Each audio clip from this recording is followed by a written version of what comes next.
Hey, so my name's Dick McDick. Dickson Delorme actually is my real name, and I'm from Toughnell, Saskatchewan. And we got some interesting things going to be coming down the pipe here, I think, with Trump taking over in the States there. I mean, he gets inaugurated on the 20th, and then I guess we'll see what happens from there. But am I concerned about tariffs? Absolutely, I am concerned about tariffs. I mean, we're an exporter. I mean, that's most of what we do produce here in Saskatchewan. We're an export province, right? And if an American company that's an importer of what we produce here in Saskatchewan is going to have to start paying a 25% tariff on it coming down into the States, obviously it's going to do what a tariff's supposed to do and get them looking somewhere else for it. You know, with the trade relationship that we have with the U.S., I think it's really important that we work hard to make this go away. And I don't think we need to bend a knee to do anything different with what we do, but we need to make sure that people in the U.S., not just the guy running the place, understand what the implications will be of these tariffs. And it affects U.S. jobs as well, not just a Canadian company that's exporting into the U.S.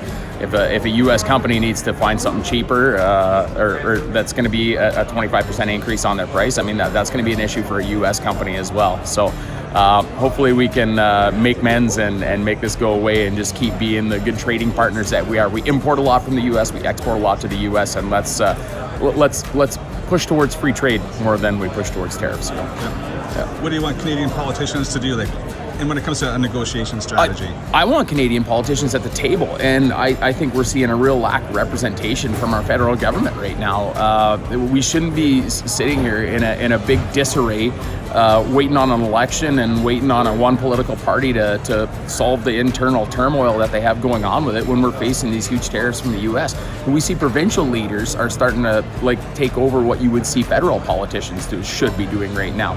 If we have Alberta's Danielle Smith going down to meet with Trump, and we have our Premier Scott Moe negotiating with senators in the northern states here that we do a lot of trade with, you start asking yourself, why am I paying federal taxes if I have no representation at the federal level, kind of thing, right? So hopefully we can see more federal representation in hashing these deals out. And if it's a renegotiation of USMCA, then I guess that's what it's going to be. But we got to have the right people at the table, and we got to be advocating on behalf of Canada. We do a lot of exports out of here.